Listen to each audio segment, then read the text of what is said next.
Have you ever considered running towards your anxiety versus running away, especially to live a more fulfilling life?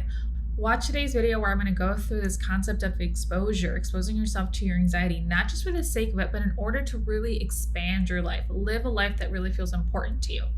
This concept that I'm talking about is exposure. It's a very common element in any type of anxiety treatment.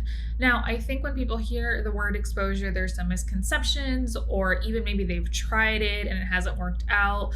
I want to really acknowledge that most kind of evidence-based therapies for anxiety will have this component of exposure, whether they do it very formally or informally. But ultimately, kind of the perspective is that the more you're able to be with your anxiety, put yourself in situations where you can experience this discomfort, face your fears, and then have the learning experience that you can actually move through them successfully, you're actually going to start to really change your relationship with anxiety.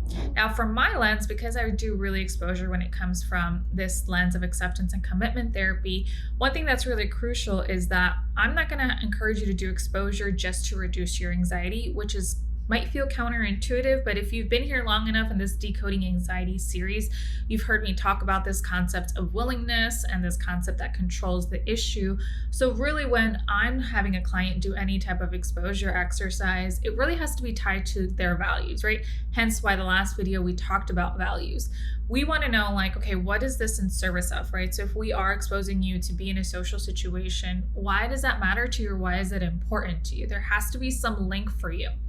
Something that's unique about this perspective is that, again, like I mentioned, the goal isn't necessarily to have you just tolerate the fear, but it's actually to practice all these skills that we've been talking about, right? So again, if you look at this series, we've talked about this concept of willingness, this concept of being able to react to your thoughts differently, of being able to be with your experiences in the moment, ultimately with the goal of really trying to build up this muscle of psychological flexibility, of being able to respond flexibly to what's showing up internally or externally, again, when it really matters to you, to not get so caught up in what your mind is telling you or trying to run away from the discomfort that shows up in the moment.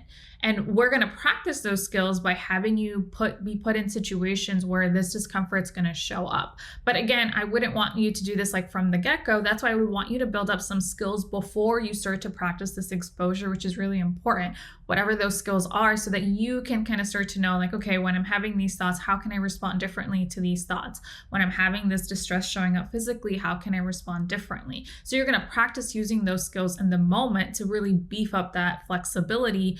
And again, so you can have a new learning experience that you actually do have the skills to move through this discomfort. Okay, so how do you actually go about doing this? You really want to start to build a list, like create a list. We talk about this hierarchy where you start to kind of create all these different fears. It's helpful to kind of group common fears together, and at some point getting to the core of the fear, and you might have just one, right? This fear of being rejected, or you might have different ones, like this other fear of dying or passing out.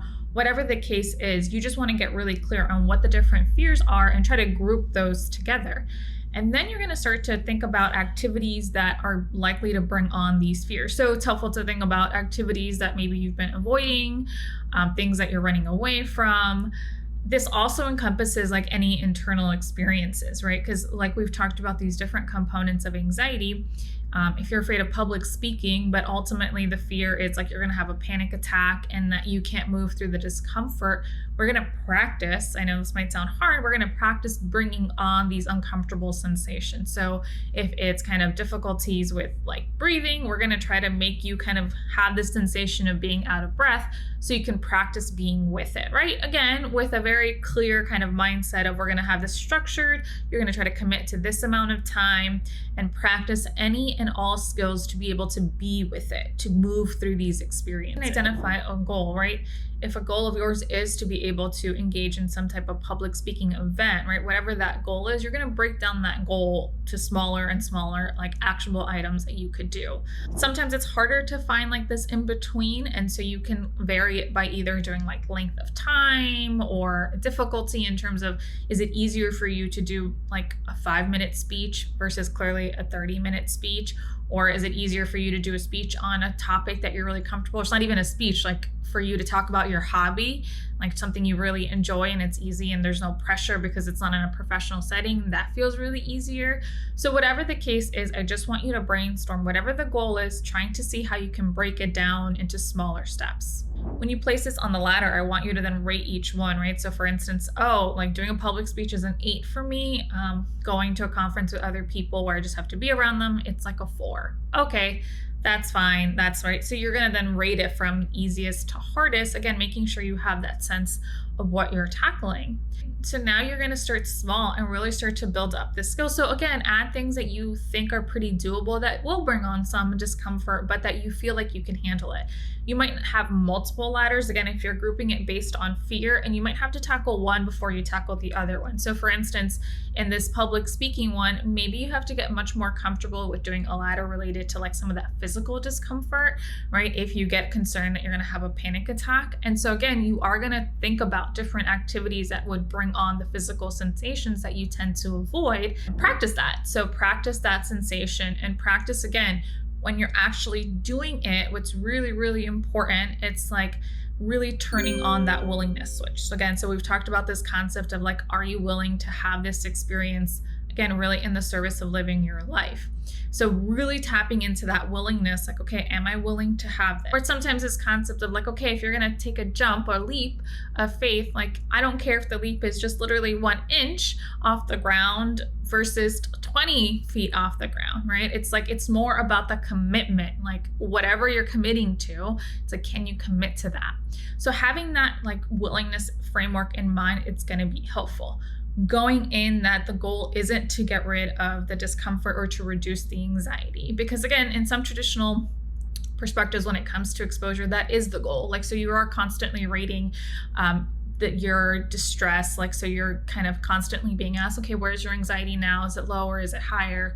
And the goal is to get it to a lower place. Again, from my perspective, sometimes I will continually ask clients where their anxiety is, just as a helpful, curious marker. But again, with the really clear goal, most of the time, I'm also asking like, okay, where's your willingness? Where are we at right now? How are we moving through this? And coaching them through, like, how are we responding to these thoughts? And like even coaching them through noticing those thoughts, being with those thoughts, okay? Describe this physical sensation. What is it like for you? If you're doing this clearly on your own, again, I would just notice that and start to practice like, okay, if I'm starting really small, what's the plan here, right? So like, why am I doing this, right? So backing up with like, why am I making myself have this sensation of dizziness? Okay, because typically when I try to go on the road and I start to feel any sensation of that, I immediately go back home. Okay, and how does that impact my life? Well, I don't actually get to, show up, pursue the things that matter to me. Can't go on the highway, so I only get to do things that are local. I've missed out on family events, work opportunities, things like that. So I want you to really clearly link, why am I doing this? And it might feel a little bit more abstract, like really link to what is the purpose of you being able to be with these experiences? And then kind of really accessing, again, turning on that willingness switch and planning out, what are the different skills that I plan to use? So thinking about, and again, you don't have to necessarily just use any skills that I've talked about. Feel free to use any skills that work for you, with the really clear understanding that your goal is to try to like run towards your anxiety, right? Again, the goal isn't to feel better, it's to get better at feeling. And that's much different. So whatever skill works for you and whatever therapy modality or just your own insight or wisdom that helps you get better at being a better person at feeling, then you can access that in this moment. But kind of think through, what are some of those skills that you can do? If it's helpful, you can write them out. Okay, I'm going to practice this, I'm going to practice that. And again, having a commitment. So being really clear that we know what that commitment is so that we can check it off and saying, okay, you're going to be here for 10 minutes. Were you able to be with that experience for 10 minutes? Some things to keep in mind is once you have this ladder or multiple ladders, like, okay, so start practicing, right? So practice, but at a pace that feels meaningful for you. Don't overwhelm yourself, but don't also like make it like you're cruising either, right? Again, I want you to see some meaningful movement. So you kind of expect that there's going to be some discomfort, but I want you to also do it in a way that feels doable to you, right? Like not to the point where you're getting so overwhelmed that you can't do it. And if you're doing it well, that you are kind of building yourself up, it's like the next level is going to be like, okay, I handled this. felt like I was able to be willing. I was able to be really flexible in the moment. Okay, so now I can practice with the next one. Okay, and I've already built some of that muscle already of knowing that I could do this. And again, you've had new learning that's been happening, right? You've been learning like I can be present with this fear or discomfort that my mind and anxiety constantly tells me that I can't. I actually can be with that. And then you're just going to take a really curious stance again when you're actually in it of like whatever happens. If you notice that your anxiety starts to diminish, okay, that's fine. That's just an experience. But again, that's not the goal. The goal is to really build up these skills so you can put yourself in any situation if it's important to you and it's meaningful.